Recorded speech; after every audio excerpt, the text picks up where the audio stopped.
Alors, nous allons reprendre le fil de ce webinaire. Bonjour à tous les deux, bienvenue.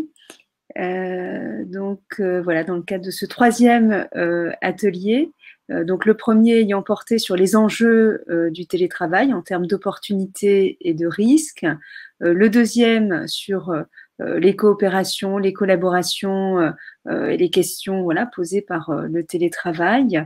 Et je vais passer la parole à ma collègue Marilène Copy pour animer ce troisième atelier sur les liens télétravail et écologie.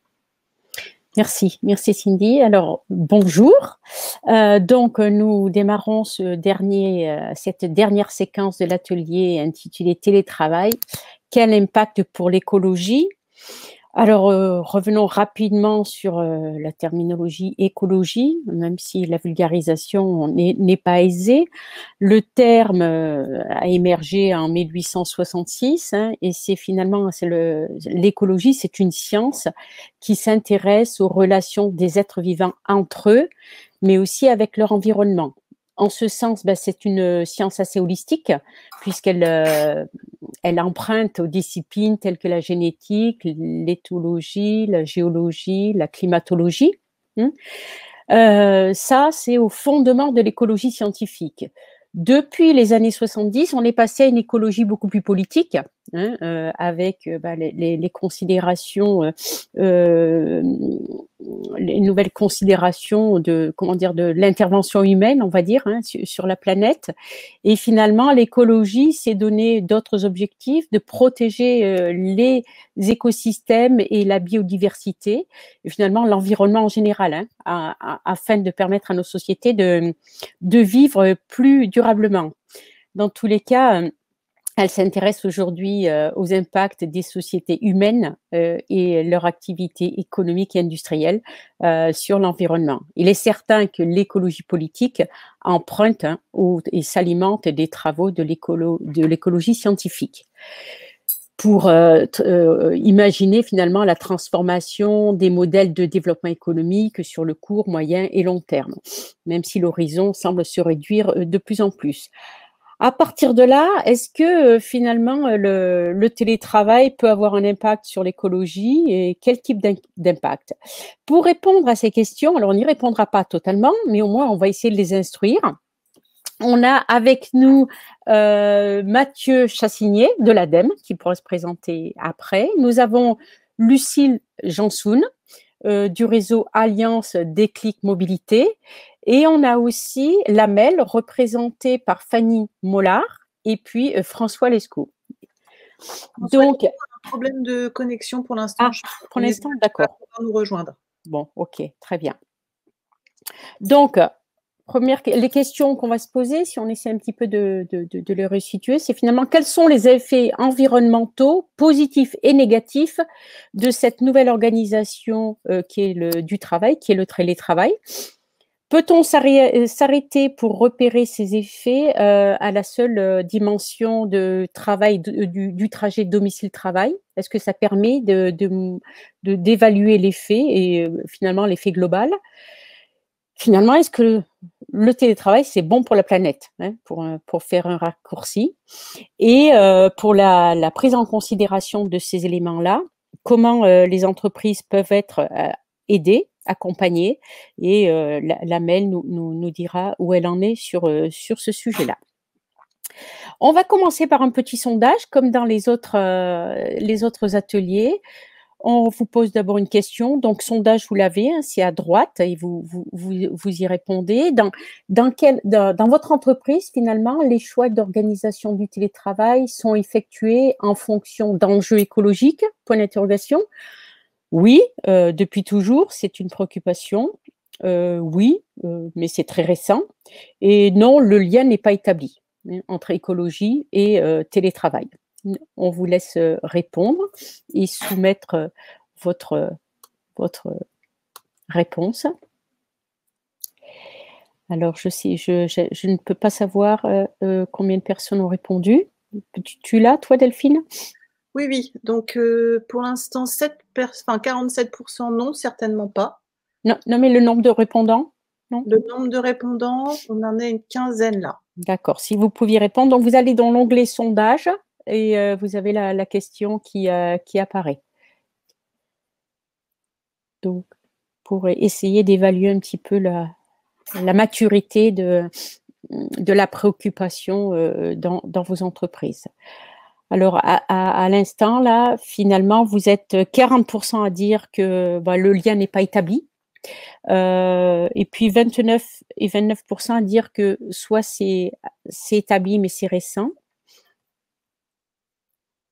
Et d'autres, c'est très certainement le lien établi. Donc, un tiers, 29 et 41% pour l'instant.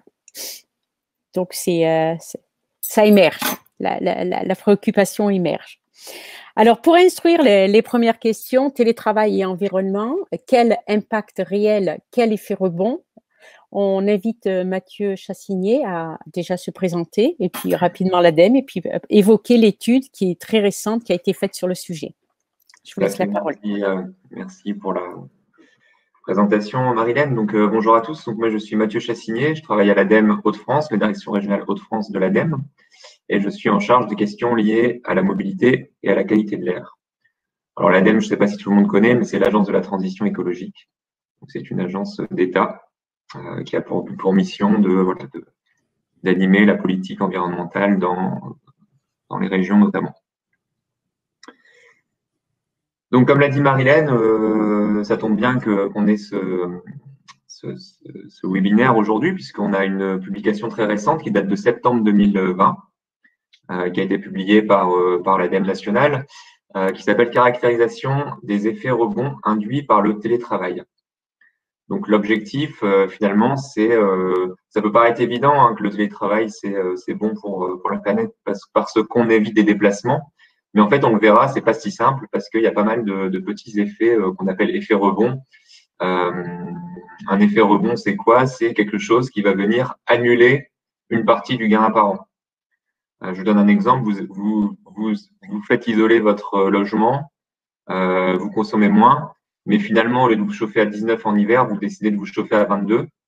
Donc, le changement d'usage, de fait se chauffer à 22 au lieu de 19, en fait, c'est un effet rebond qui va venir grignoter une petite partie du gain théorique. Donc, vous avez pu faire le calcul auparavant en décidant de faire isoler votre logement. Donc, sur le télétravail, on va le voir, il y a des effets qui sont un petit peu similaires. Donc voilà, donc on a voulu quantifier quand même, faire la somme des plus et des moins et quantifier globalement le gain environnemental lié au télétravail sous différentes formes, décrire, comme je le disais, les effets rebonds et quantifier leur poids respectif. Est-ce que certains sont négligeables ou pas? Quelle est la puissance de chaque effet rebond les uns par rapport aux autres?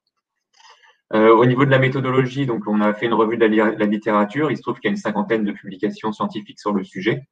Et puis, on a enrichi par des entretiens et des focus group afin de donner un petit peu de concret et de voir comment ça se passe concrètement dans les organisations. Alors, l'effet direct du télétravail, hein, c'est ce que je vous disais, c'est beaucoup considèrent que voilà, c'est forcément bénéfique. Alors, effectivement, il y a un effet bénéfique direct qu'on a quantifié, qui dépend de la distance à laquelle habitent les gens de leur lieu de travail en moyenne et puis le mode de transport qu'ils utilisent. Est-ce qu'ils utilisent la voiture ou autre chose? Mais en moyenne, quand on fait la somme de tout ça, par jour de télétravail hebdomadaire, on va économiser 271 kg d'équivalent CO2 par an quand on télétravaille. Donc, si c'est 2 jours par semaine, ça va être 540. Ça, c'est bien pour un jour de télétravail hebdomadaire. Donc ça, c'est l'effet le plus simple à quantifier, c'est l'effet direct. Et puis derrière tout ça, il y a beaucoup d'effets indirects qui sont donc des effets rebonds qui annulent une partie du gain lié à l'effet direct. Donc je les ai listés là, je vais les décrire ensuite. Hein. Donc il y a l'effet chaîne modale, l'effet de nouvelle mobilité quotidienne, l'effet relocalisation, l'effet logement, l'effet bureau à la demande, l'effet visioconférence, puisqu'on a un plus gros recours à la visioconférence et ça consomme aussi de l'énergie. Ainsi que des effets, d'autres effets qui sont soit peu significatifs ou soit non modélisables. J'y reviendrai tout à l'heure. Donc le premier effet qu'on a mis en évidence, hein, et ça provient d'enquêtes en fait, hein, quand on regarde vraiment ce que font les gens les jours de télétravail, c'est des choses qu'on voit, c'est que en fait on optimise un peu moins sa journée, on optimise un petit peu moins sa chaîne de déplacement. C'est-à-dire que quand vous allez au travail, parfois le matin, vous déposez d'abord un enfant à l'école, ensuite vous allez au travail, et puis le soir, vous allez faire une course, puis vous allez chercher l'enfant à l'école, et ensuite vous rentrez chez vous. Voilà, vous optimisez un petit peu votre temps de trajet, et c'est pas forcément des allers-retours en point à point, quoi. C'est ce qu'on appelle des boucles de déplacement. Ce qu'on voit, c'est que quand vous êtes en télétravail, vous avez plutôt tendance à séquencer les déplacements. Donc, le matin, de faire un aller-retour à l'école, par exemple. En cours de journée, aller à la boulangerie acheter quelque chose pour le repas. Le soir, refaire un aller-retour à l'école. Et voilà, donc en fait, vous avez un petit peu moins bien optimisé vos déplacements. Alors certes, il n'y a plus le déplacement domicile-travail, mais au lieu d'avoir des boucles de déplacement, vous avez plutôt des déplacements point à point en aller-retour. Donc finalement, le gain théorique, il est un petit peu rogné par cet effet-là. Donc c'est le schéma le montre hein, d'ailleurs. On est sur des chaînes de déplacement plus simples. Et puis un autre effet qui est un petit peu dans le même ordre d'idée, mais c'est que du fait qu'on est à son domicile, on a tendance à faire de nouvelles activités en fait. Par exemple, aller faire une course au milieu de la journée, aller acheter son repas du midi, par exemple, à la boulangerie ou ailleurs, faire une activité sportive un moment dans la journée ou sur le temps du midi. Et donc tout ça, ça peut être des déplacements en plus. Ce qu'on voit aussi, c'est qu'une partie de ces activités sont soustraites du week-end. C'est-à-dire que la course, vous allez la faire le lundi parce que vous êtes en télétravail plutôt que de la faire le samedi. Voilà. Donc, si on fait la somme de ces deux effets-là, on remarque quand même, hein, c'est assez significatif, que ça vient manger 25% du gain lié à l'effet direct, ce qui correspond à 67 kg de CO2 supplémentaires par jour de télétravail hebdomadaire. Donc ça, c'est le plus gros effet rebond. Enfin, ces deux-là sont les deux plus gros effets rebond. Alors, si on continue, un effet qui peut être potentiellement très important, c'est que puisque vous télétravaillez 1 ou 2 jours par semaine, par exemple, vous allez accepter d'habiter plus loin de votre lieu de travail. Par exemple, là où vous auriez accepté 1 heure de temps de trajet aller-retour si vous devez faire le trajet tous les jours, puisque vous ne le faites plus que 3 fois par semaine, vous allez peut-être vous mettre à accepter d'avoir un temps de trajet d'1 heure et demie. Et donc, le jour où vous allez devoir déménager, vous allez peut-être élargir votre périmètre de recherche et finir par habiter un petit peu plus loin que ce que vous auriez fait si vous n'aviez pas la possibilité de télétravailler. Donc voilà les 3 cas de figure que je cite, hein, c'est on cherche un logement plus grand et donc on va plus loin et on accepte d'aller d'autant plus loin que quand on télétravaille. Le deuxième, c'est des changements de mode de vie qui peuvent être même assez radicaux, c'est-à-dire qu'on va carrément vivre dans une autre région. On vient une fois de temps en temps sur son lieu de travail et du coup, on repose sur le TGV, par exemple, ou le train, ou même dans certains cas, ça peut être l'avion. On peut avoir des exemples de gens qui, par exemple, vivent à Toulouse et puis travaillent à Paris, et puis du fait qu'ils ont besoin de venir qu'une fois par semaine sur leur bureau, habitent à Toulouse et prennent l'avion 1 fois par semaine, ce qui est assez catastrophique voilà, on va dire, ça pénalise finalement le bilan du télétravail. Et ça va même venir manger le gain lié à la pratique du télétravail par plusieurs dizaines de salariés. Et puis, le troisième effet qu'on peut voir, c'est que ça peut étendre le bassin de recrutement des employeurs. Donc, un salarié peut se mettre à postuler à des offres beaucoup plus lointaines parce que il sait que l'employeur va lui offrir la possibilité de télétravailler. Ou inversement, l'employeur va peut-être accepter de recruter quelqu'un qui habite très loin, mais en se disant qu'il n'a pas à faire le trajet tous les jours, donc il acceptera tout de même de rester dans l'entreprise à moyen long terme. Donc alors, je disais, ça c'est un effet qui peut être potentiellement vraiment très important et qui peut quasiment rogner tout le gain lié au télétravail. Ceci dit, la littérature montre qu'il n'est pas forcément très très observé cet effet-là et qu'il est difficile à quantifier. Alors pourquoi il est difficile à quantifier? Parce qu'il faut avoir un vrai suivi sur le long terme. Il faut attendre que les gens déménagent parce qu'ils ont un événement dans leur vie qui fait qu'ils ont besoin de déménager ou autre et voir comment ça va influer sur les choix. Donc, c'est très complexe à regarder. On l'a pas quantifié parce que on n'avait pas des éléments suffisamment solides pour être rigoureux. Mais cependant, on voit bien dans des exemples comme ça qui relèvent plus de l'anecdote, mais que voilà, que c'est un effet qui existe et qui peut être assez puissant avec ce que je disais, par exemple, sur l'avion, par exemple, ou des gens qui vont se mettre à habiter vraiment très loin, grâce, entre guillemets, au fait de pouvoir télétravailler. Alors, à ce titre, la question qu'on peut se poser, c'est que finalement, le télétravail peut être une manière pour les entreprises de répondre à des enjeux d'attractivité en étendant leur périmètre de recrutement. Si elles ont, je veux dire, non, on revient juste au sondage, on a mis un autre sondage au milieu, là, voilà, après la relocalisation, voilà, celui-là. Attends, Mathieu, voilà, ok. Donc, si l'entreprise a déjà épuré tout le bassin d'emploi autour de chez elle, bon, peut-être qu'avec le télétravail, elle pourra tenter de recruter ailleurs. Et là, on voudrait vous poser cette question-là, un autre sondage pour vous. À votre avis, hein, si vous réfléchissez à cette dimension-là, votre entreprise pourrait-elle mettre en place le télétravail pour répondre à des problématiques d'attractivité et recruter des collaborateurs ou des collaboratrices qui habitent plus loin? Là, en réfléchissant, oui, très certainement, selon vous, je ne sais pas, mais bon, c'est peut-être à voir, ou alors, ben non, certainement pas. Voilà. Voilà un nouveau sondage qu'on vous soumet. Et pour info, le sondage précédent, finalement, si tout le monde a répondu, vous êtes 47% finalement à avoir dit que pour l'instant, le télétravail n'a pas été abordé du point de vue des enjeux écologiques dans votre entreprise. Alors, on vous laisse… alors là, est-ce que vous répondez pour l'instant? Vous êtes quand même majoritaire, plus de 50%. Vous êtes en train de dire qu'effectivement, ça pourrait être, avec le télétravail, un moyen d'étendre le périmètre de recrutement. Vous êtes 53% à le dire. Et finalement, résoudre peut-être des problématiques d'attractivité. Seulement 21% d'entre vous disent que non, certainement pas. Voilà, donc on voit bien que le télétravail, ça pourrait être une réponse, mais après, se pose la question écologique. Je te laisse reprendre la main. Alors, donc, si je continue, donc, je vais en train de manipuler en même temps. Alors, vas-y. On reprend.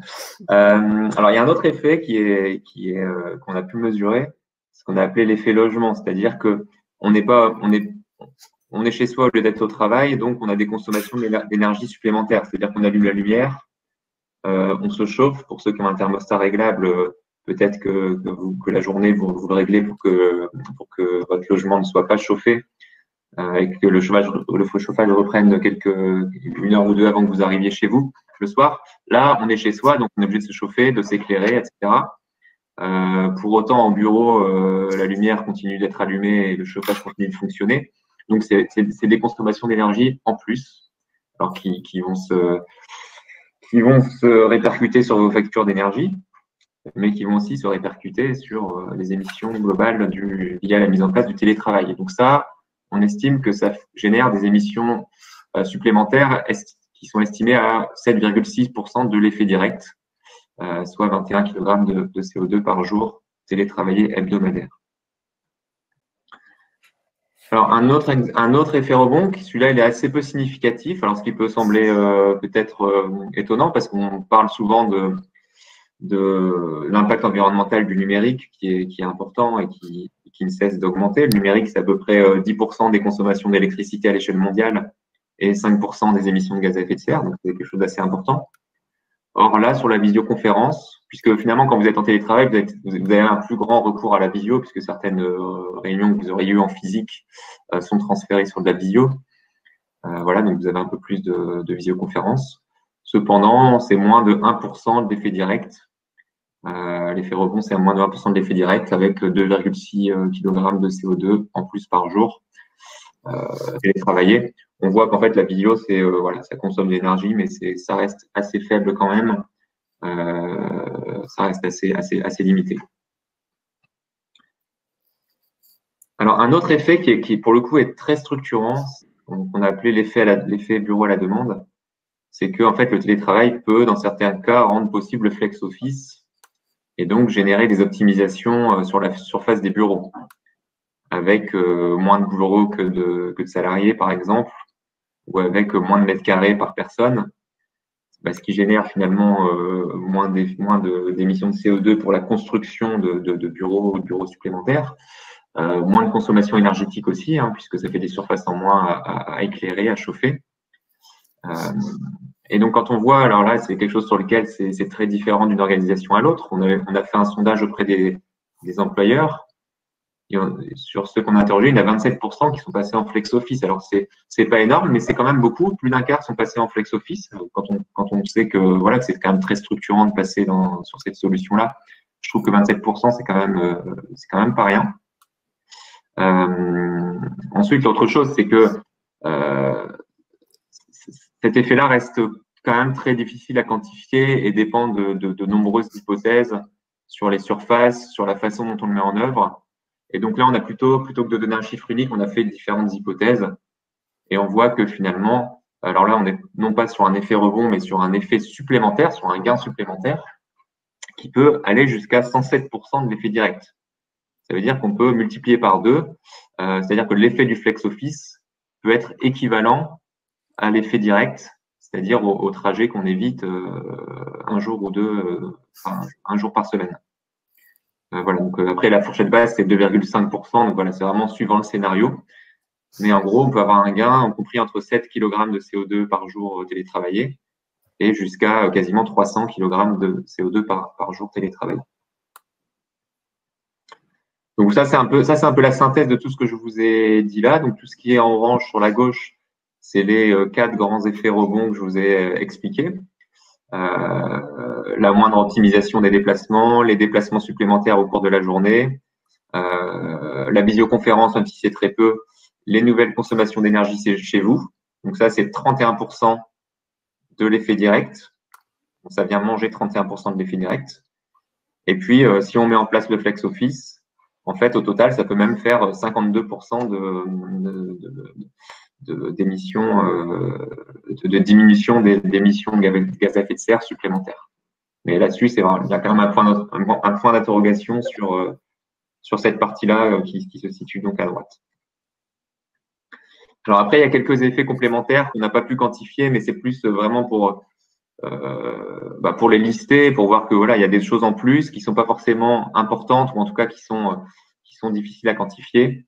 Le premier, c'est ce qu'on appelle la virtualisation des relations professionnelles. C'est-à-dire que le télétravail, finalement, vous amène à intégrer dans l'organisation des fonctionnements en visioconférence. Et à moyen terme, vous avez moins de besoin de vous rendre sur une autre localisation de votre entreprise. Les réunions entre collègues, par exemple, vous avez moins de déplacements sur le bureau de la région d'à côté, par exemple, pour se réunir, parce qu'on a pris l'habitude de faire des visios assez souvent. Et donc, on va virtualiser certaines réunions qu'on faisait auparavant en physique. Donc, ça fait encore des déplacements. Alors, il y a un effet qui est intéressant qu'on appelait effet nouvelle mobilité longue. C'est qu'en fait, excusez-moi, la vue avait changé.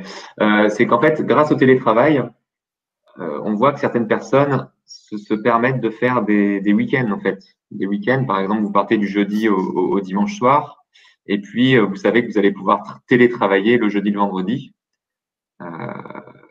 Et donc, vous allez plus facilement ou plus souvent aller faire un week-end en famille, dans votre famille éloignée, par exemple, si vous avez la famille qui habite un peu loin, ou dans une résidence secondaire, ou se faire un petit week-end style city trip à l'étranger, grâce au fait que vous allez pouvoir les premiers jours ou les deux premiers jours télétravailler tout en profitant quand même du lieu où vous êtes et faire ce déplacement long, non pas pour 2 jours du samedi au dimanche, mais le rentabiliser en le faisant du jeudi, par exemple, au dimanche. Donc ça, potentiellement, ça peut avoir un impact quand même assez fort puisqu'on est sur des sur des déplacements à très longue distance. Ensuite, voilà, je n'y reviens pas non plus, mais il y a un effet équipement, c'est-à-dire que vous télétravaillez, on voit qu'il y a des gens qui ont un écran chez eux, par exemple, qui ont un écran, un clavier supplémentaire, une chaise de bureau, tout un tas de choses. Donc, il y a une redondance finalement des équipements informatiques. Et tout ça, ça peut aussi faire des consommations. On sait que la fabrication des équipements numériques, elle est très impactante, notamment pour la consommation des ressources naturelles, des terres rares, etc. Et donc, voilà, là, ça va plutôt pas dans le bon sens parce que c'est plutôt pas du gaspillage, mais en tout cas de la consommation supplémentaire sur des produits qui sont pas très propres. Et puis enfin, un effet rebond, voilà, qui est pas forcément intuitif, mais qui existe aussi, c'est l'effet pouvoir d'achat. C'est-à-dire que les économies financières que vous avez faites sur vos dépenses de carburant, qu'est-ce que vous allez acheter avec? Et suivant ce que vous allez acheter avec, finalement, ça peut annuler ou pas le gain initial. C'est-à-dire que si cet argent-là, vous le dépensez dans un billet d'avion, par exemple, là, ça va rattraper complètement le gain. Si vous achetez autre chose, que vous allez au restaurant ou vous achetez un livre ou je ne sais quoi, là, on va avoir un impact quasi nul. Donc, l'effet de pouvoir d'achat, il va dépendre beaucoup des comportements de chacun, mais potentiellement, il peut être important aussi. Et puis enfin, quelques effets complémentaires qui n'ont pas été quantifiés non plus. Il y a l'effet bureau à la maison, c'est-à-dire que est-ce que le télétravail va vous amener à rechercher un logement plus grand avec une pièce en plus? Donc, l'impact environnemental, là, c'est sur la construction supplémentaire d'une pièce. Et puis le fait que si vous cherchez un logement avec une pièce en plus, a priori, ça va être plus cher, donc vous allez avoir tendance à plutôt devoir vous éloigner. Donc là, ça peut créer des déplacements quotidiens qui vont être en fait plus longs. Et puis dans le même ordre d'idée, l'effet télécentre. Si on encourage le télétravail dans des télécentres, c'est des bâtiments supplémentaires qu'on construit, dans lesquels on met des équipements informatiques qui consomment de l'énergie de chauffage pour la lumière, etc. Donc c'est aussi beaucoup de consommation en plus. Mais là, ça va beaucoup dépendre de chaque organisation et est-ce qu'on accepte ou encourage le télétravail dans ce type de lieu. Mmh. Voilà, donc en conclusion, ce qu'on peut retenir, c'est qu'il y a un impact direct. Alors, quand même, gardons un côté optimiste. C'est malgré tous ces effets rebonds-là, l'effet est positif. Donc ça, c'est la bonne nouvelle. Donc 271 kg de CO2 économisés par jour télétravaillé par semaine. Il y a beaucoup d'effets rebonds, mais beaucoup sont des petits effets rebonds en fait, donc il faut les avoir en tête, mais beaucoup ne suffisent pas à inverser ce bilan positif. Cependant, il y en a quand même quelques-uns qu'il faut garder en tête. Et puis, il y a des besoins de recherche supplémentaires, puisque il y a beaucoup d'effets rebonds, comme je vous l'ai dit.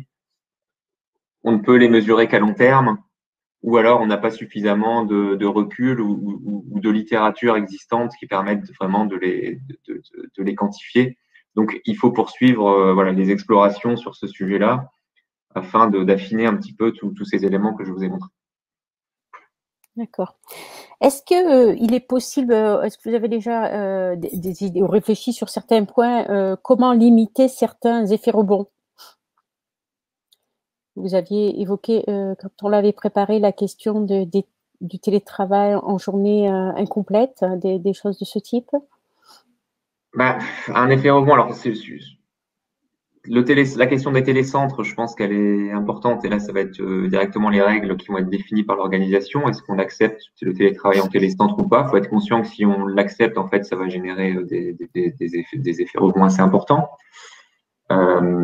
Après, il faut peut-être faire attention aussi sur le fait que ça augmente l'aire de chalandise finalement des employeurs. Alors, c'est intéressant parce que ça permet peut-être de recruter des talents.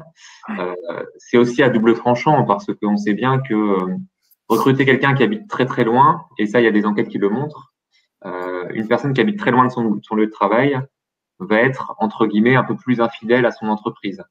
Et le jour où elle aura une proposition d'un poste similaire à côté de chez elle, elle va plus facilement démissionner de son poste et accepter le poste à côté de chez elle.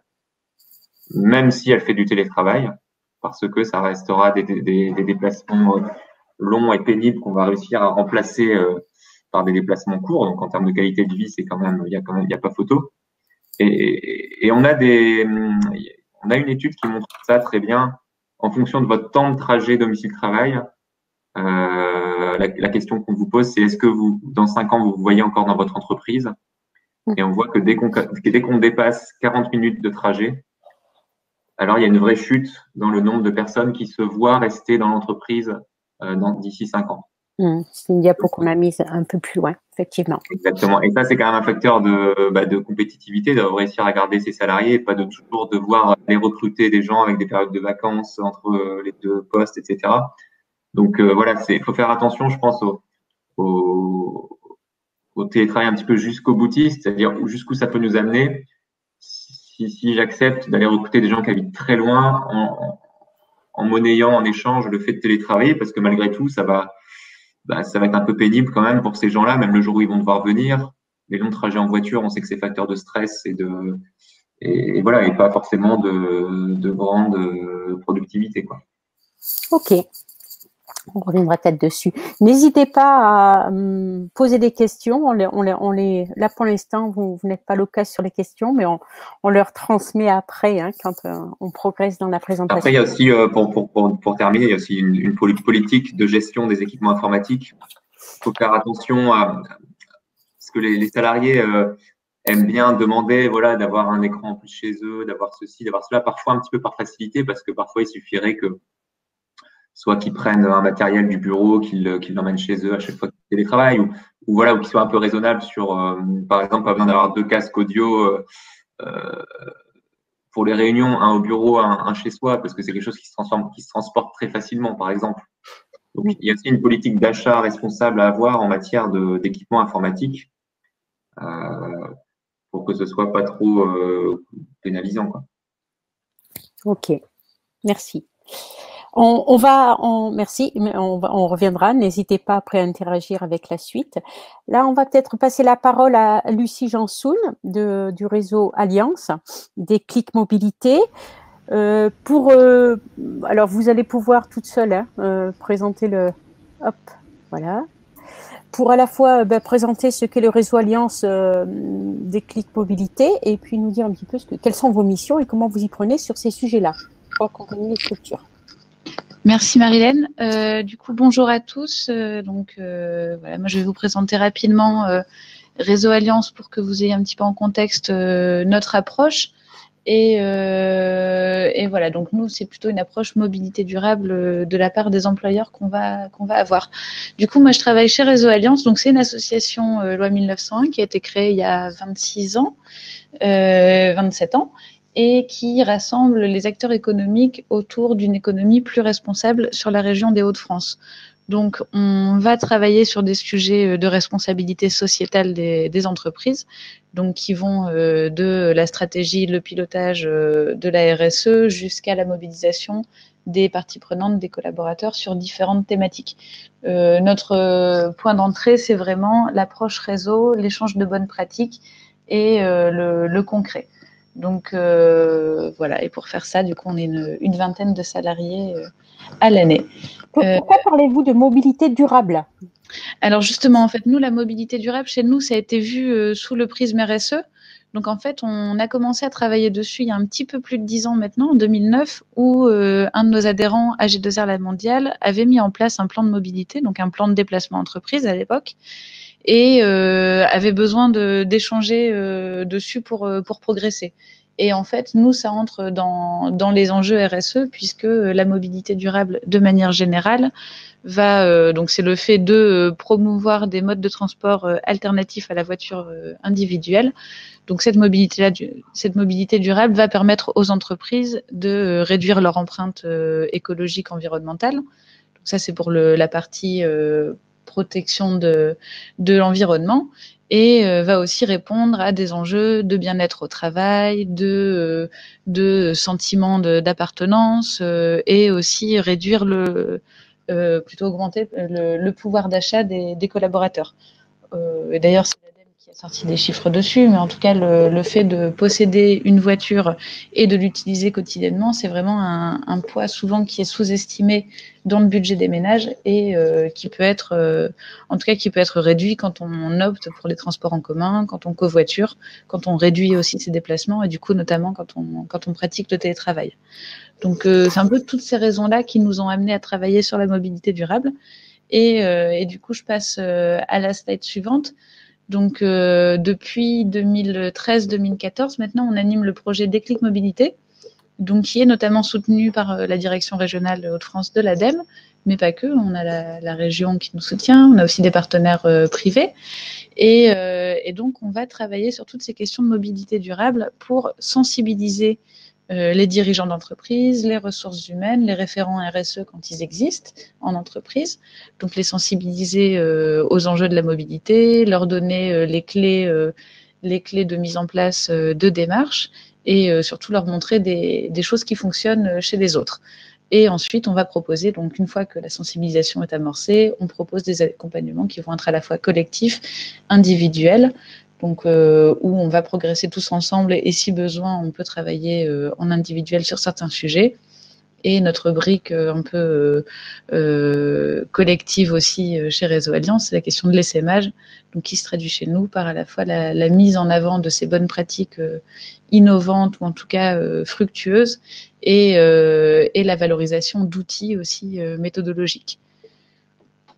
Donc voilà pour Déclic Mobilité. Alors du coup, nous, quand on parle de mobilité durable, c'est ce que je vous disais, on parle de le report modal, donc changer son mode de transport, mais aussi réduire la dépendance à la voiture. On y reviendra tout à l'heure, mais du coup, le télétravail, il est vraiment abordé chez nous par ce prisme-là, et on commence à l'aborder aussi sous le prisme ressources humaines, mais c'est un petit peu plus récent. Voilà, donc je passe à la suite. Alors, quand on échangeait, quand on a préparé cette présentation, on se posait la question de quelles sont les origines du télétravail.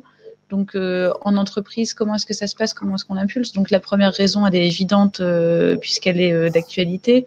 C'est une situation de type confinement où, en fait, on n'a pas le choix. Il faut réduire le nombre de contacts humains et du coup rester à la maison, ce qui, du coup, oblige tous les salariés qui peuvent pratiquer le télétravail à le faire chez eux. Donc ça, c'est vraiment plutôt ponctuel. C'est assez rare. On l'avait déjà un petit peu évoqué quand on avait les risques autour de la grippe H1N1 ou H5N1. Alors, je confonds les deux, mais c'est voilà, en tout cas, les risques pandémiques qui avaient déjà été moins forts, mais déjà anticipés par certaines entreprises. Et puis ensuite, on va avoir aussi des origines donc ponctuelles, mais un peu plus récurrentes. Donc là, je vous ai mis à chaque fois des illustrations pour mettre un peu de couleur, hein, mais on a vécu il y a un an maintenant, un tout petit peu plus d'un an, des grèves sur les transports en commun, donc où les déplacements étaient vraiment rendus difficiles par les salariés, où les personnes qui étaient vraiment dépendantes des transports en commun ne pouvaient pas se déplacer comme ça pour venir au travail, et le covoiturage, enfin, les routes étaient complètement saturées, et donc c'était très difficile aussi de pratiquer le covoiturage ou simplement d'utiliser une voiture. Et donc les personnes qui travaillent à proximité pouvaient utiliser des modes comme le vélo, mais finalement on a quand même eu une massification du télétravail, notamment en région parisienne à ce moment-là, un petit peu moins en Hauts-de-France, mais en tout cas ça a commencé à se mettre en place de manière un peu plus urgente. Et puis, on a aussi donc l'effet manifestation. Tout simplement, on est bloqué. Donc là, manifestation au sens large, hein, je pense à l'AMEL qui interviendra aussi. Mais par exemple, quand on a un bâtiment qui est sur une zone d'événementiel, on va avoir des moments où on sera bloqué, ce sera difficile de se rendre au travail.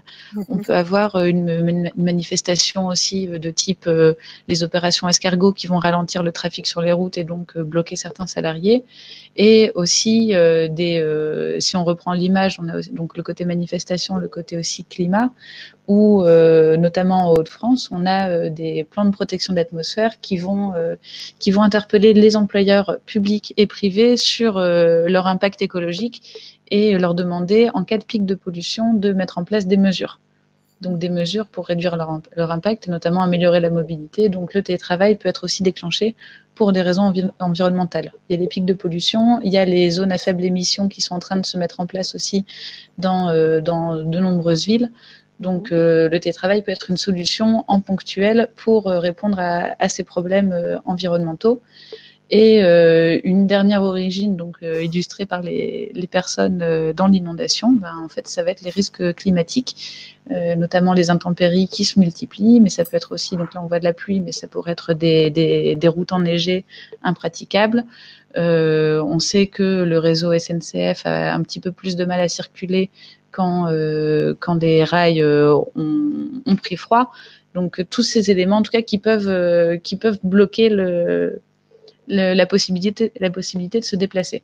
On voit que dans ce que vous dites, finalement, l'environnement, c'est à la fois une cause et une conséquence. Les grosses inondations peuvent réduire la mobilité, donc imposer le télétravail, et on peut être en prévention pour limiter ces effets-là. Voilà, en fait, c'est exactement ça. L'environnement immédiat peut impulser un télétravail qui va se mettre en place de manière très rapide, et en même temps, ça peut être une mesure qui va réduire l'empreinte environnementale de l'activité d'une entreprise. C'est ce que Mathieu vient de démontrer aussi dans sa présentation. Finalement, quand on compte bien les plus et les moins, on a quand même tout un intérêt à pratiquer le télétravail. Et oui, nous, c'est un sujet qu'on avait commencé à traiter sur la mobilité de manière générale. Et en fait, les événements comme ces événements ponctuels sont aussi souvent des moments où on va s'interroger sur ces process, sur sa manière de faire, sur donc l'entreprise, sa manière de fonctionner, mais aussi les salariés sur leur manière de se déplacer au quotidien. Donc, c'est intéressant de capitaliser sur ces expériences pour aussi avoir une démarche plus responsable de manière générale. Sur d'autres types d'origines, ça va être les enjeux liés à l'organisation même de l'entreprise. Donc là, c'est des images qui sont un peu plus difficiles à déchiffrer comme ça, mais donc on a à la fois des entreprises qui soit se créent, soit se réinventent et vont avoir des principes de flexibilité. Le flex office, ça commence aussi à être intégré par pas mal de startups. On a vraiment des entreprises qui veulent avoir dans leur ADN le fait que les salariés n'aient pas besoin de se déplacer et soient autonomes. Donc, je pense que c'est un sujet, le sujet de l'autonomie a été traité avant, mais en tout cas, voilà, c'est vraiment quelque chose qui monte de plus en plus. Et voilà, dès la création, ou certaines entreprises qui, au final, vont réfléchir, revoir leur manière de faire, et dans le cadre, encore une fois, de la démarche RSE, peuvent avoir envie d'impulser le télétravail. Alors, la deuxième image, c'était assez difficile à illustrer. Alors, du coup, je vais m'expliciter un peu plus. Donc là, c'était une anecdote que j'avais eue de la part d'un des adhérents de Réseau Alliance. C'est des questions de risque et de contrôle de la médecine du travail, notamment dans des entreprises qui sont pas forcément très bien desservies en transport, ou qui ont des horaires de travail compliqués, qui vont solliciter 2 fois en une journée des collaborateurs pour qu'ils viennent sur site. Et donc, on a aussi beaucoup d'entreprises qui ont été sollicitées en disant, voilà, en fait, les trajets domicile-travail sont vraiment facteurs de pénibilité, voire d'accident. Et ce serait bien du coup d'essayer de revoir les process et de réduire ce besoin de se déplacer et du coup de proposer un télétravail.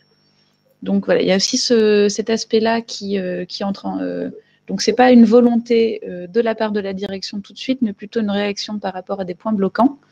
Et alors la troisième image était un petit peu difficile encore à cerner, mais je pense que la plupart des participants voient le sens. C'est la fatigue. En fait, quand on réalise des trajets, et Mathieu le disait très bien, on va avoir des trajets longs, et du coup, le télétravail peut permettre de, tout simplement, d'avoir un petit peu plus de sommeil, un petit peu plus de temps pour soi, que ce soit moins la course dans le quotidien des collaborateurs.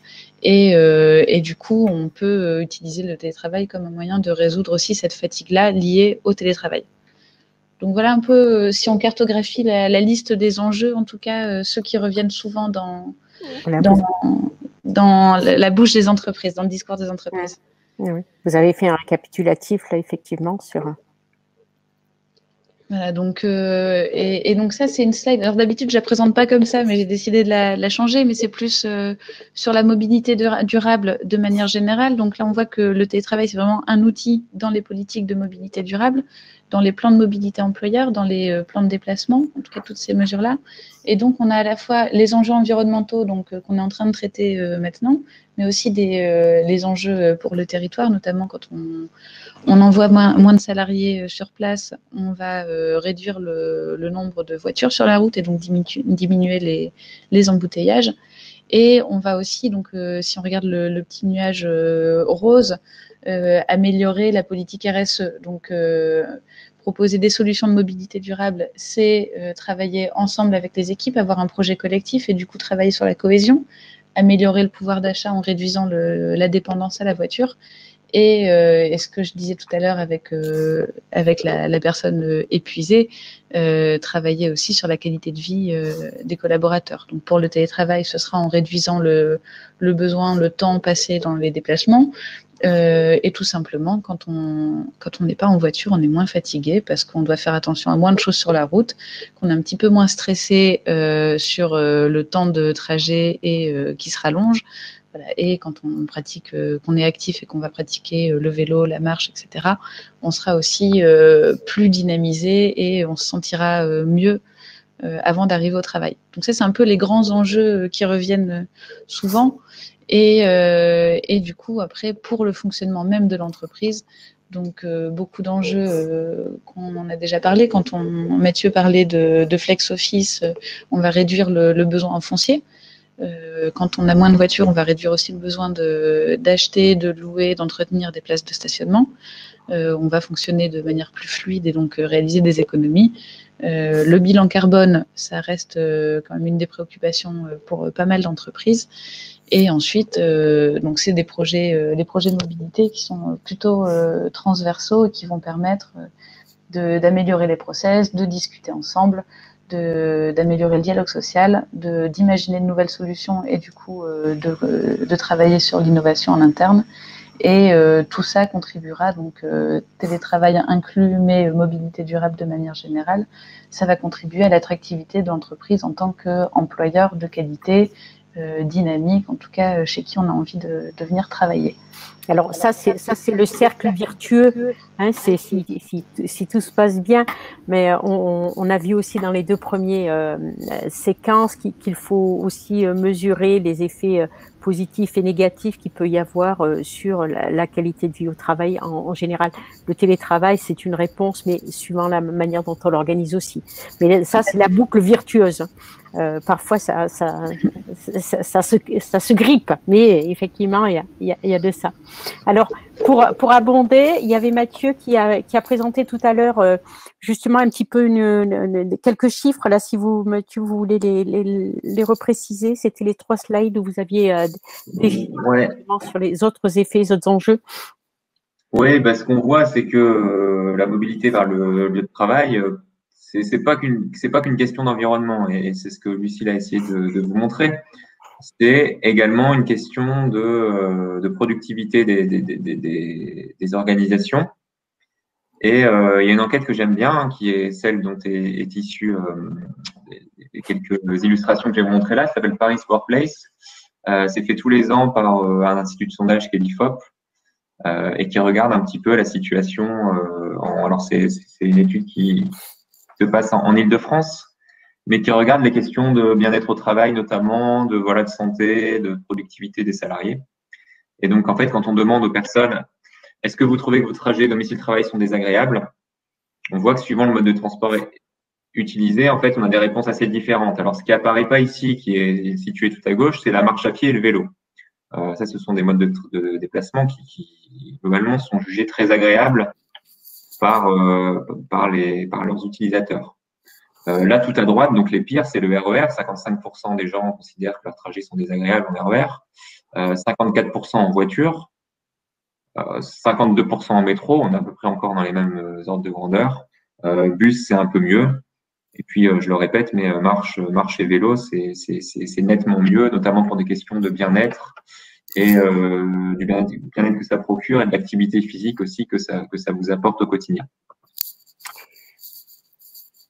Quand on regarde non pas maintenant par mode de transport, mais par temps de trajet, là, on voit des différences qui sont encore beaucoup plus fortes. C'est-à-dire que quand vous avez moins de 40 minutes aller-retour, hein, c'est aller-retour, 40 minutes de trajet aller-retour, il y en a seulement 29% qui considèrent que leurs trajets sont désagréables. Entre 40 et 60 minutes, 45% considèrent que c'est désagréable. Et là, il y a un vrai décrochage au-dessus de 60 minutes, avec 3/4 des gens qui considèrent que leur temps de trajet est désagréable. Donc, ça veut dire quoi? Ça veut dire qu'on arrive le matin au bureau un peu stressé, un peu énervé. Ça veut dire aussi qu'on n'a pas forcément envie de rester chez son employeur parce que c'est trop pénible, l'expérience est trop pénible. Et donc, on a envie de s'en aller, quoi. Donc, c'est une vraie question pour l'employeur. Au-delà du bien-être du salarié, c'est aussi une question pour la bonne organisation de l'employeur. Et puis, alors ça, j'en ai parlé tout à l'heure, mais je pense rester plus de 5 ans dans mon entreprise actuelle.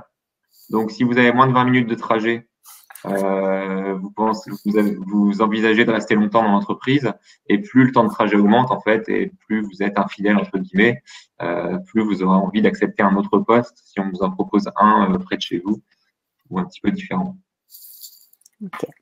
Voilà. Je redonne la main à Lucie. Ouais. Alors, justement, Lucie, comment vous y prenez-vous, vous, finalement, comment vous faites, comment vous accompagnez les entreprises, directement ou indirectement? Alors, nous, la méthodologie chez Réseau Alliance, c'est ce que je présentais un peu tout à l'heure. Donc, aller de la sensibilisation au partage d'expérience pour ensuite accompagner les employeurs. Donc, à l'année, on va organiser des matinales thématiques. Donc, c'est des conférences ouvertes à tous où on va justement montrer pourquoi c'est intéressant de s'y mettre, hein, sur la mobilité, sur le télétravail, sur l'empreinte environnementale. Hein, c'est donc tout sujet confondu. Et ensuite, on va organiser des ateliers d'échange de bonnes pratiques où là, du coup, nos adhérents se rencontrent, échangent autour d'une thématique. Et donc, on a toujours 1 à 2 bonnes pratiques, un retour d'experts par rapport à la thématique et des moments où vraiment on échange tous ensemble, on progresse et on a cet effet un peu communauté qui progresse tous ensemble. On a aussi une formation méthodologique, donc ça qu'on anime depuis un petit peu plus de 5 ans, qui va donner toutes les clés pour que l'employeur puisse mettre en place un plan de mobilité adéquat. Donc en fait, nous, le télétravail, ça fait partie des actions, mais on est vraiment sur quelque chose qu'on déploie si c'est cohérent, au même titre que d'autres pratiques de mobilité durable. Et donc, pour ça, on a une méthodologie qui va du diagnostic à la co-construction d'un plan d'action réaliste, réalisable, budgétisé et programmé. Et ensuite, toute une partie animation et évaluation des démarches. Donc, on propose une formation qui donne tous ces outils-là. Et ensuite, c'est ce que je vous disais, si besoin, on peut aussi proposer un accompagnement. Après, sur la question du télétravail, nous, on l'a abordé aujourd'hui sous le prisme mobilité durable. Et en fait, on se rend compte que notre cible de référent mobilité n'est pas suffisante, puisque ce n'est pas forcément des gens qui sont dans les métiers des ressources humaines et donc qui vont avoir la main sur le sujet. Donc, on est en train d'essayer de croiser un peu ces personnes-là pour que le télétravail puisse répondre aux enjeux RH, de productivité, d'attractivité, de marque employeur, tout en répondant aux enjeux environnementaux et écologiques. Alors, je vous avais préparé des petites slides sur les plans de mobilité employeur, mais du coup, je les ai présentés rapidement. Mais ça se retrouvera aussi dans le replay, je pense.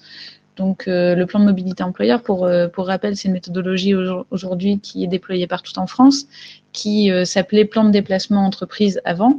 Et aujourd'hui, c'est obligatoire pour toutes les entreprises de plus de 50 salariés qui n'ont pas réussi, dans le cadre de leur négociation annuelle obligatoire, à trouver un accord et à mettre en place des mesures sur les questions de mobilité durable.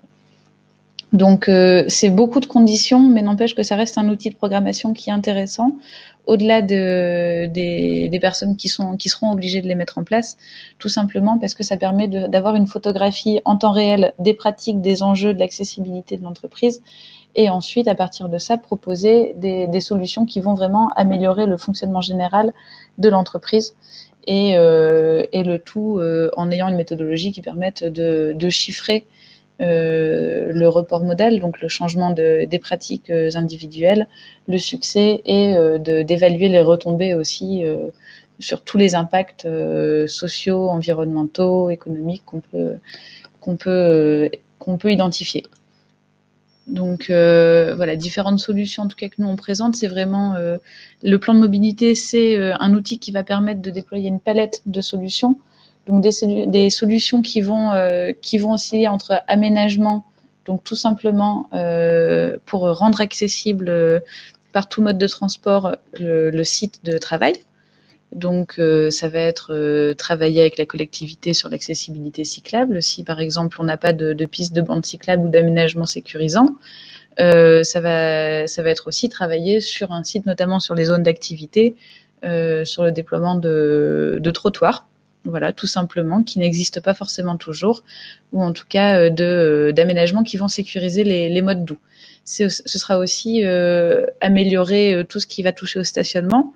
Donc, stationnement voiture, où on peut hiérarchiser les places de stationnement quand les places sont chères et favoriser des places pour les personnes qui pratiquent le covoiturage ou qui roulent dans des voitures moins émettrices de gaz à effet de serre, et aussi travailler surtout travailler sur le stationnement pour les modes actifs, donc le vélo, la trottinette, que les salariés qui viennent, qui font l'effort puissent se garer à proximité de l'entrée, dans un espace qui soit sécurisé, propre, abrité de la pluie, en tout cas voilà, qui permettent de sécuriser ce mode de transport aussi. Donc il y aura toutes ces mesures-là sur l'aménagement, sur le dur, et en fait le principal des actions, ça va être des actions soft, donc de l'incitatif, soit des incitatifs financiers, et on a notamment le forfait mobilité durable qui vient proposer un outil là-dessus, mais aussi des actions d'animation. On va faire tester des mobilités, on va renseigner des collaborateurs, et on va peut-être mettre à disposition des modes de transport, typiquement des vélos, pour qu'ils testent.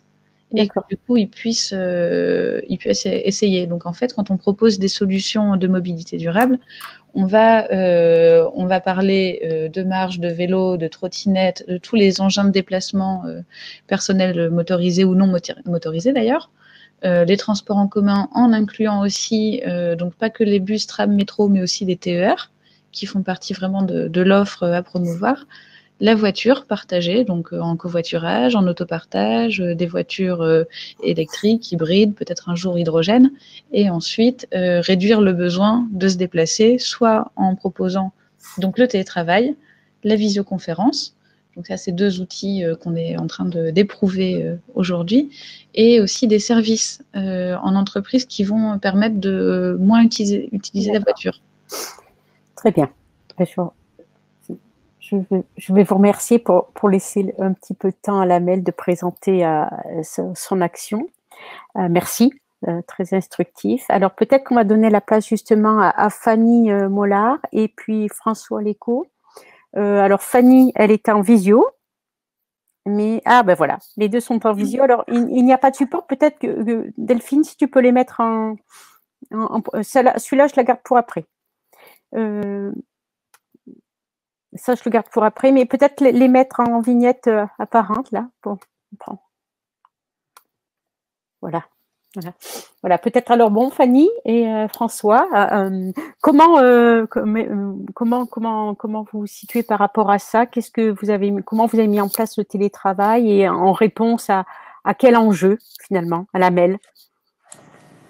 Donc bonjour à tous. Donc effectivement, je me présente, Fanny Mollard. Je suis responsable d'une équipe qui s'appelle Organisation du temps de travail, qui est très récente en fait dans notre collectivité, puisqu'elle a été créée en fait au 1er décembre 2019. Donc c'est vraiment effectivement une entité qui a émergé. Pourquoi effectivement cette création? Puisque depuis 2014, la MEL a vraiment souhaité s'inscrire dans une politique ambitieuse de modernisation de notre organisation du temps de travail, et par ce biais-là, effectivement, a émergé donc le télétravail. Donc sur ce télétravail, il y avait effectivement plusieurs enjeux. L'un des enjeux était notamment une meilleure conciliation entre la vie professionnelle et la vie personnelle, d'accompagner aussi le changement par le management à distance, le management par objectif, et aussi de vouloir être porteur d'une dynamique pour le développement en fait d'une évolution en fait de nos modes d'organisation. Ce que disaient tout à l'heure effectivement les collègues qui ont pris la parole au préalable. Et puis bien évidemment, nos objectifs, il y avait aussi la volonté de pouvoir être un vrai acteur en fait pour participer à la réduction des phénomènes de congestion urbaine et aussi à la promotion d'un développement territorial équitable. Donc en fait, au-delà de ces enjeux de responsabilité sociale et sociétale, on a souhaité effectivement avoir aussi quelque part ces enjeux écologiques. Donc par ce biais-là, effectivement, on a mis en place une expérimentation du télétravail en 2017. Avec un premier panel de 150 agents, sachant qu'on est effectivement 3000 agents au sein de cette collectivité, mais bien évidemment, donc tous les postes ne sont pas éligibles au télétravail, vous l'aurez compris, puisque bien évidemment le télétravail est possible, eu égard en fait des missions et de l'activité. Si vous avez des métiers qui sont plutôt liés effectivement à des prestations de chantier ou de relations vis-à-vis du service au public ou à l'usager, c'est un peu plus compliqué effectivement de pouvoir le déployer. On a eu en fait cette première expérimentation télétravail qui a abouti en fait à un constat très positif et du coup à une volonté de généraliser ce télétravail à la mail à partir en fait du printemps 2019. Donc cette généralisation en fait elle s'est opérée par le biais de 3 vagues, donc une vague en septembre, décembre et mars 2020. Je ne vous cache pas en fait que cette mise en place aujourd'hui elle a un double contexte si je puis dire. Pour nous il y avait vraiment l'avant et l'après-Covid. Dire qu'effectivement, c'est pour ça que je préfère être très transparente, le télétravail, il y a quelques mois de ça, on sentait une vraie frilosité de la part des collectivités, de la part des agents, mais aussi des managers. Parce qu'effectivement, c'était quelque chose de nouveau et c'était compliqué parce que on se disait mais le télétravail non, c'est pas possible parce qu'il y avait toujours aussi cette dimension contrôle, vérification, comment je vais gérer mes équipes, le lien effectivement social avec les collègues. Donc il y a un vrai enjeu où les gens y allaient pas trop. Aujourd'hui, en fait, en mars 2020, dans un rapport en fait de travail à distance forcé. Et je fais bien la distinction entre télétravail et travail à distance parce qu'effectivement, c'est pas la même chose. Le télétravail, c'est bien une action volontaire. Aujourd'hui, en fait, le travail à distance, au regard en fait de la crise sanitaire, il est plutôt subi. Et ça aussi, c'est important de le prendre en considération. Par contre, il est vrai que la crise sanitaire a eu quelques effets positifs. Il faut quand même en conclure ce constat-là, puisque de par ce télétravail, bien évidemment, il y a eu aussi la possibilité pour nos collaborateurs d'avoir cette prise de conscience aussi sur justement ces modes de trajet, le côté effectivement lien domicile-travail, etc. Donc, il y a eu des prises de conscience aussi par rapport à ça. Et puis, de pouvoir effectivement mettre en place de nouveaux outils et de nouveaux concepts. Aujourd'hui, en fait, à la MEL, au-delà effectivement de la généralisation du télétravail, on avait aussi une démarche de droit à la déconnexion, donc ça qui était très important. Et je rejoins en fait la personne de l'ADEME de la mobilité durable, pardon, qui évoquait tout à l'heure effectivement la dynamique par rapport effectivement en fait que le télétravail n'était pas seulement au-delà de l'enjeu écologique, mais aussi un enjeu aussi social. On a du coup effectivement été très sensible à pouvoir s'inscrire dans un plan de bien-être auprès de nos agents. On a également aussi un plan de déplacement des agents qui prochainement va aussi être retraité en fait avec nos partenaires sociaux. Donc ça, c'est aussi des actions qu'on mène progressivement. Et dans le cadre de ce télétravail, ce sur quoi je voulais aussi mettre l'accent, c'est qu'au-delà du télétravail classique, la MEL souhaitait pouvoir aller au-delà du cadre réglementaire. Et donc, on a mis aussi en place ce qu'on appelle, nous, le télétravail temporaire, donc pour des situations personnelles spécifiques, soit effectivement par rapport à des situations médicales ou à des situations sociales, par exemple, effectivement, de proches aidants. Et puis, il y a eu bien évidemment donc le recours au télétravail pour des situations exceptionnelles. cette dimension-là, on l'a mis en place bien avant, par contre, avant la crise sanitaire, puisqu'effectivement, donc là, je vais passer la parole à François. Et, on a connu effectivement quelques événements qui, dans le cadre d'un dispositif adaptant nos rythmes, on avait déjà en fait mis en place cette dynamique de télétravail. Donc ça, je vais laisser François développer, puis je poursuivrai juste derrière. D'accord, allez-y. Oui, merci Fanny.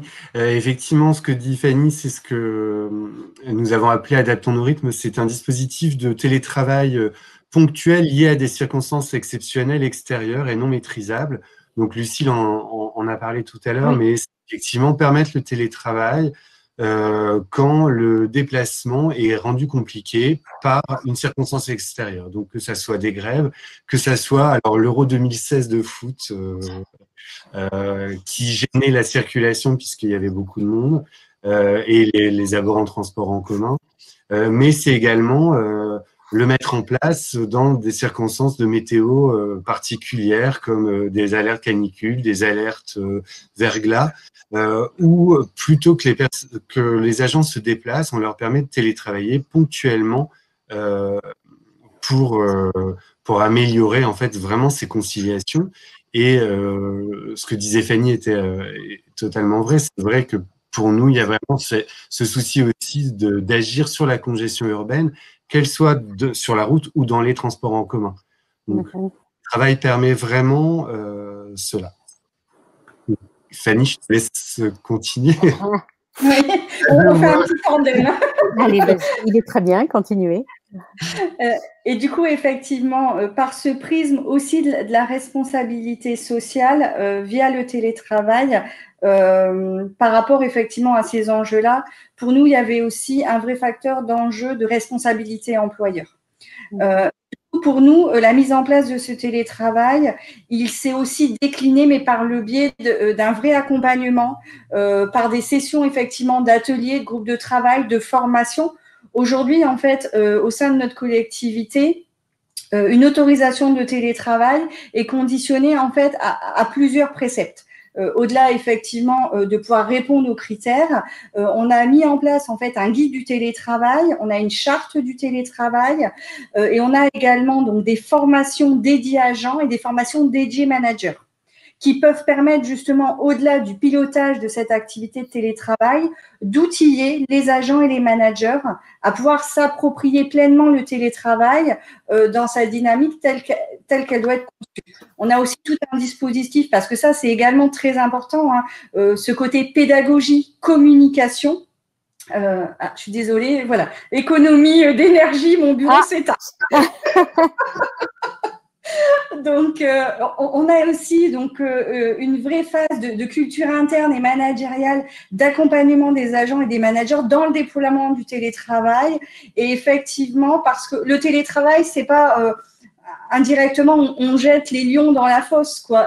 Il faut vraiment qu'il y ait un accompagnement, parce que ce en quoi il y a aussi une vraie responsabilité employeur, c'est sur l'impact psychologique. Il faut aussi être très précautionneux et très vigilant sur effectivement tout télétravail. C'est-à-dire que oui, le télétravail, c'est une solution. Oui, le télétravail a des impacts positifs, mais pas que. Et donc, c'est là où justement, aujourd'hui, on y met les moyens.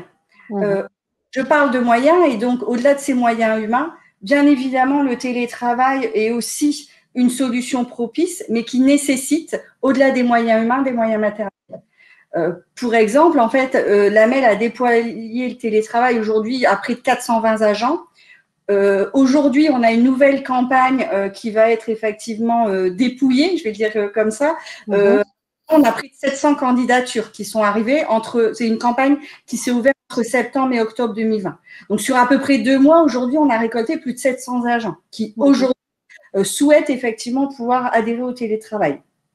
On accompagne aussi ce télétravail par la dotation justement de matériel informatique, par aussi cet accompagnement RH et par aussi des moyens dédiés comme des équipes qui sont à disposition et là prochainement, on a aussi l'année prochaine un nouveau logiciel de gestion du temps qui va être paramétré et déployé pour optimiser nos process et justement garantir un télétravail sain et serein pour tout à chacun. De ce bilan du télétravail, qu'est-ce qu'on a pu en retirer en termes de constats? Donc, il y a 4 grands constats qui en ressortent.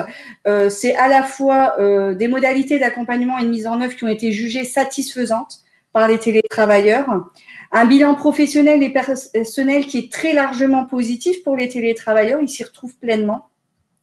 Des relations professionnelles qui sont maintenues malgré la distance, mais qui nécessitent vraiment de pouvoir trouver des solutions pour garantir en fait ce lien social, parce qu'aujourd'hui le risque est parfois aussi sur la rupture sociale.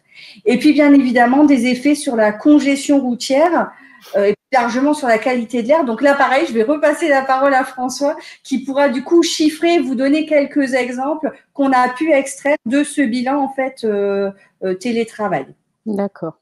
François? Alors, les chiffres que je vous donne sont basés sur une année de télétravail à raison d'une journée par semaine pour 150 agents. Donc, les personnes qui ont expérimenté, qui nous ont permis de développer le télétravail. Donc, on s'était amusé à faire quelques calculs. Ça peut représenter 12 200 heures de transport évité, 507 000 kilomètres non parcourus pour les agents. Et également, alors on s'était amusé Mathieu en a parlé tout à l'heure sur les grammes de CO2. Alors nous, on était allé sur les tonnes de CO2 et ça représentait l'équivalent de 19 allers-retours Paris-New York. Bon, évidemment, c'est très... c'est les effets directs, là. C'est l'effet direct trajet domicile. C'est ça, c'est la suppression de ces trajets, mais qu'il faut nuancer. Comme l'a dit Mathieu en début de ce temps, effectivement, on constate de manière assez claire que quand un télétravailleur reste chez lui, il va faire d'autres déplacements, il ne va pas complètement annuler ses déplacements. Donc, il faut le prendre avec vraiment avec circonspection, mais on trouvait que les allers-retours Paris-New York étaient assez amusants à imaginer.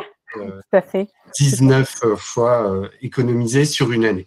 Donc, effectivement, les effets sur l'écologie ne peuvent pas être aussi clairs et aussi marqués, parce qu'on ne peut pas forcément avoir un impact direct. Et si un jour, il y a moins de circulation sur la route ou moins de monde présent dans les transports en commun, on ne peut pas forcément en attribuer la cause à la mise en place du télétravail. Mais, je rejoins ce qu'ont dit à la fois Mathieu et Lucille. Je pense que c'est vraiment un changement dans la manière de travailler et dans une perspective à plus long terme avec une utilisation différente des bureaux. Là, on rejoint aussi ce qui avait pu être dit plus tôt, mais sur l'organisation du travail, où le télétravail peut être vraiment réservé pour des activités de concentration, de production, par exemple de dossiers, d'analyse, etc. Et quand on vient sur site en présentiel, on va privilégier les temps d'échange, les temps de construction, les temps sociaux. Et donc peut-être que le télétravail va permettre de réfléchir différemment, à la fois dans l'organisation du travail, dans notre rapport à l'écologie et au déplacement d'une manière plus globale. Merci. Vous me permettez de faire la slide de conclusion, finalement. Celle-ci. Attendez, c'est la suivante. Voilà. Vous l'avez évoqué, vous avez eu du mal à rester sur le champ de l'environnement pur. Vous avez toujours tiré sur les divers enjeux du télétravail. C'est vraiment à la croisée d'enjeux environnementaux, économiques. Il y a des tensions qui s'opèrent en permanence, sociétaux, de collectivité, de santé.